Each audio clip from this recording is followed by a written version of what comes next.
Le football est un sport collectif qui met en avant des individualités depuis des centaines d'années, aussi bien qu'aucune statistique ou compétence particulière nous permettent d'identifier le meilleur joueur de ce sport, à l'instar d'autres sports individuels où les chiffres parlent d'eux-mêmes. On peut citer le record d'Usain Bolt au 100 mètres ou encore celui d'Armand Duplantis à la perche. Dans le foot, notre avis pour identifier le meilleur restera à jamais subjectif, et c'est pour cela que les débats sont bien souvent houleux quand l'on oppose deux athlètes. Du coup, dans cette vidéo, je n'essaierai pas de vous convaincre que le joueur dont on va parler est le meilleur de tous les temps, mais plutôt de vous faire comprendre pourquoi il pourrait légitimement participer à ce débat, qui, il est vrai, divise les fans depuis si longtemps. Aujourd'hui, on va parler de la personne qui a permis à toute une génération de décomplexer de la calvitie. Aussi bien que grâce à lui, on n'a jamais aussi bien porté la boule à Z. Mesdames, messieurs, Zinedine Zidane.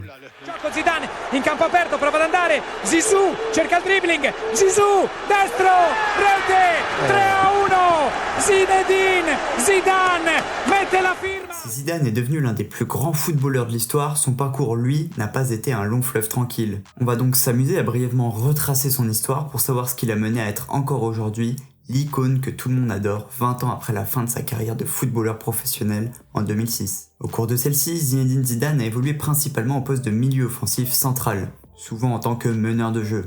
Son rôle consistait à organiser le jeu offensif de son équipe, créer des opportunités de but, et bien souvent il n'hésitait pas à se créer des occasions pour marquer lui-même. Zidane incarnait le rôle du 10 classique, un joueur qui non seulement distribue le jeu, mais aussi était capable de créer des moments magiques qui pouvaient changer le cours d'un match. Je pense que ça serait pas exagéré de parler d'un joueur à sensation. D'ailleurs, en parlant de moments magiques, je me dois d'aborder le sujet. Vous savez quoi ? On va poser le contexte calmement. Imaginez, vous êtes le 15 mai 2002, un soir de finale de Ligue des Champions. T'es là, tu joues tranquillement un match à enjeu plutôt disputé. Et là, sorti de nulle part, tu fous droit à la cage adverse avec une demi-volée comme on en voit rarement. Pour être honnête, je pense que vous avez plus de chances de voir une étoile filante en levant la tête tout de suite que de revoir un tel but de sitôt. Je vous parle bien du type de geste que seul un fou aurait l'audace de tenter. Surtout au vu de l'ampleur de la confrontation. Parce que, rappelez-vous, on parle d'une finale de Ligue des Champions et non pas d'un 8ème de coupe intertoto ou je ne sais quoi. Attendez, rendez-vous bien compte qu'il y a tous les jours des gens qui se font interner pour beaucoup moins que ça. Je réitère, mais toutefois il faut quand même être totalement zinzin pour tenter ce genre d'éclat. Et je vous parle même pas de la lucidité qu'il faut pour balancer une frappe semblable à ce chef-d'œuvre, c'est juste inouï. Voilà. Zizou c'est tout simplement ce genre de joueur qui comme ça vient débloquer une rencontre avec un mouvement qui restera dans les annales de la compétition à tout jamais. Et peut-être un peu celui du gardien adverse aussi, qui sait. Connu pour son toucher de balle soyeux, ses contrôles presque irréels et sa capacité à être décisif quand il le faut, l'enfant de la Castellane pratique un football simple qui va à l'essentiel. Avec, il faut dire, une efficacité assez surprenante. Son attitude à jouer tout le temps dans le sens du jeu font de lui un joueur redoutable dans toutes les situations. Une simple passe lui permet bien souvent de briser plusieurs lignes. On parle d'un joueur à la technique exceptionnelle. Zidane est célèbre pour ses contrôles de balle hors pair, ses dribbles subtils et sa capacité à exécuter des gestes techniques complexes. Comme je pense vous la connaissez tous, sa fameuse roulette qui reste son geste signature. Il l'exécute avec une telle fluidité que la balle semble lui coller au pied. Encore aujourd'hui, quand on voit une belle roulette dans un match, on la compare forcément à celle de Zizou. C'est pour vous dire à quel point il a matrixé le monde entier avec ses faits d'armes. Pour faire une comparaison facile qui parlera à tout le monde, je vous laisse penser à votre milieu de terrain préféré du moment. C'est bon, vous l'avez ? Eh bien dites-vous que Zizou a ce même joueur dans chaque orteil. On peut trouver la métaphore un peu osée, néanmoins je ne pense pas fabulée quant à son niveau de jeu stratosphérique. ZZ possédait une grande inventivité sur le terrain, capable de trouver des solutions inattendues pour déstabiliser les défenses adverses. Il n'hésitait pas à frapper de loin, ce qui faisait de lui un danger à tous les niveaux. Il était aussi réputé pour sa sérénité sous pression, capable de rester calme dans des situations difficiles afin de prendre les bonnes décisions. Le genre de joueur qu'on a envie de voir sur un terrain de football, tout simplement. En plus de sa finesse technique, on peut rajouter à tout ça un solide physique, qui lui permet de résister au duel et de conserver le ballon sous pression. Il représente vraiment la quintessence du joueur complet. Et ça, c'est pas seulement moi qui le dis. Best player you've ever seen? Probably yes. Him, Zidane. Mention 3 names of inspiring people you've met through. Easy man, Zidane first. Il faut savoir que Zizou est marseillais. Jusque-là, rien de surprenant vu son accent chantant. C'est les émotions en fait.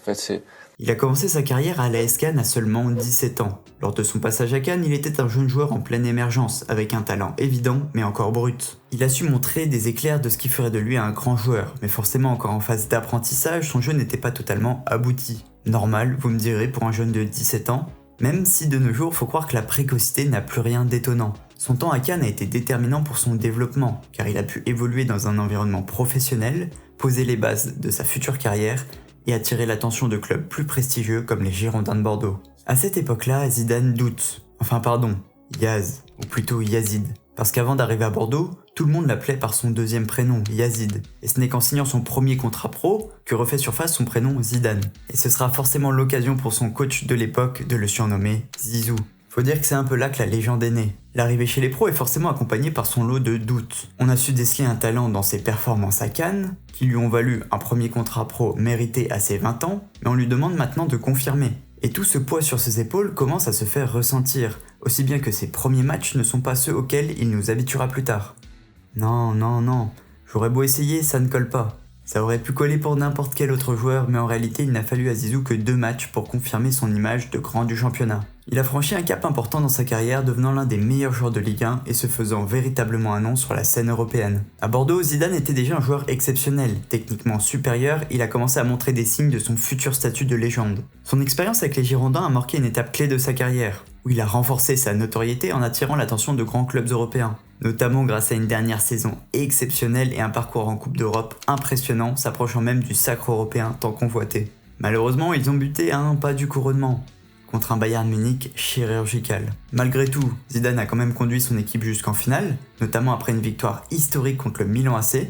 Ce moment l'a propulsé sous les projecteurs du monde entier, ce fut un tremplin décisif vers une éclosion totale à la Juventus et son avènement comme l'un des plus grands footballeurs de l'histoire. Il y a remporté 2 titres de Serie A en 97 et 98, et il est même arrivé en finale de la Ligue des Champions ces 2 années-là consécutivement, sans jamais monter sur la dernière marche du podium. Par gourmandise, la même année, Zizou s'offre la Coupe du Monde. Seulement, il ne se contente pas de gagner, il écrase littéralement le Brésil en posant une véritable masterclass en finale. Il marque tout simplement 2 buts de la tête pour offrir à la France son premier titre mondial.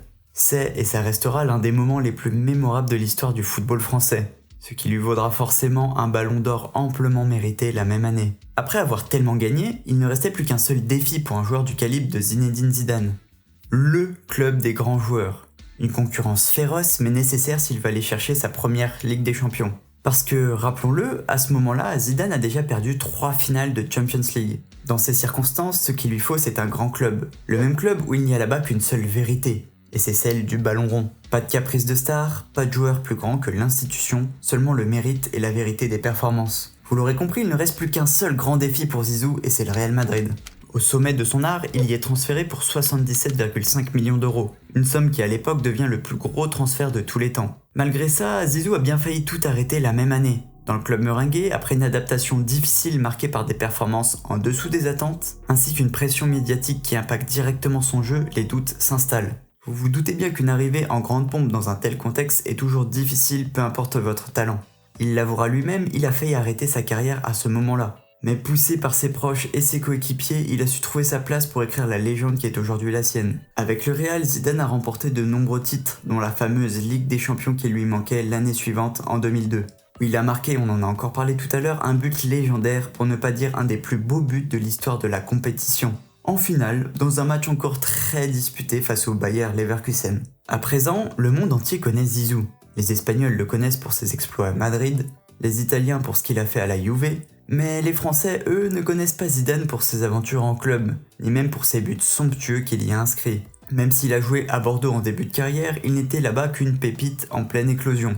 Effectivement, à part si vous étiez un puriste qui regardiez les matchs de Liga dans les années 2000, vous ne connaissiez pas forcément Zidane pour ses performances en club. Le Français lambda, lui, il connaît plutôt Zizou pour ses faits d'armes en équipe de France. On peut citer une Coupe du Monde 98 où Zidane est au sommet de son art, un Euro 2000 pour confirmer, et une épopée tumultueuse en 2006 à la Coupe du Monde. Où il faut dire la vérité, il vient un peu plus écrire sa légende, puisqu'il revient en équipe de France après l'avoir quitté quelques années auparavant, pour une dernière danse.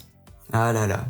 Le coup de tête de Zizou sur Marco Materazzi lors de la finale restera jamais la seule beauté dans la défaite. Ce geste controversé a provoqué une vague de réactions massives dans les médias du monde entier. Le choc était global, il faut dire qu'après le tableau que je vous ai dressé, on peut aisément se douter que personne ne pouvait s'attendre à un tel coup de sang de sa part. Et encore moins dans un match si important. La presse a largement couvert cet incident en essayant de comprendre pourquoi il avait agi de la sorte lors d'un des plus grands moments de sa carrière. Pour poser un peu le contexte, Zidane était le capitaine de l'équipe de France, un modèle de maîtrise et de leadership. Et son coup de tête a été perçu comme un moment d'égarement totalement inattendu. Les titres de la presse internationale parlent alors de mystère, voire de tragédie concernant cet acte de violence. En France, les journalistes et les fans étaient partagés entre la déception d'effleurer une deuxième étoile et l'incompréhension. Beaucoup ont été surpris de voir Zizou, qui portait la fierté de tout un pays, perdre son sang-froid à un moment aussi crucial. D'autant plus qu'il jouait son dernier match avant de prendre sa retraite. Son geste ouvre alors une abîme, créant un mélange de sidération et de tristesse. En France, si Zidane a été critiqué dans un premier temps, il n'a pas été diabolisé. Bien que déçu, on a rapidement replacé cet acte dans le contexte global de sa carrière, rappelant tout ce qu'il avait accompli pour le football français, notamment la victoire en Coupe du Monde et à l'Euro. Est-ce qu'elle est dedans? Elle est pas dedans. Elle est pas... Oui, elle est dedans. Oui, elle est dedans. Oh là là.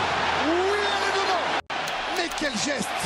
Quelle audace. Il est vrai qu'on peut parler d'un triste épilogue, mais sans forcément ternir entièrement son image de héros national. La question du respect et de l'honneur a souvent été évoquée, ce qui a mené une partie du public français à prendre la défense de son héros, puisque vous le savez tout aussi bien que moi, le français est fier. Et beaucoup d'entre nous s'imaginent forcément réagir comme lui face à la racaille italienne en 2006. Du coup, quelques jours après l'incident, Zidane a accordé une interview aux médias pour expliquer son geste. Et sans surprise, il a révélé que Materazzi avait insulté sa sœur à de nombreuses reprises, ce qui avait déclenché une vive réaction de sa part. Même s'il est vrai, il s'est emporté, cette révélation a suscité une certaine sympathie, notamment en France, où la presse a davantage mis l'accent sur la provocation que sur le geste en lui-même. L'impact à long terme d'un geste comme celui-ci est tout simplement extraordinaire. Le coup de tête de Zidane est devenu l'un des moments les plus iconiques de l'histoire de la Coupe du Monde. Dans la culture populaire et dans la presse, cet événement a été revisité à de nombreuses reprises, que ce soit à travers des dessins animés, des œuvres d'art, des publicités, des musiques et même des analyses psychologiques. Zidane, avec son coup de boule, est resté un symbole de la complexité humaine, capable de moments de génie comme de moments de fragilité.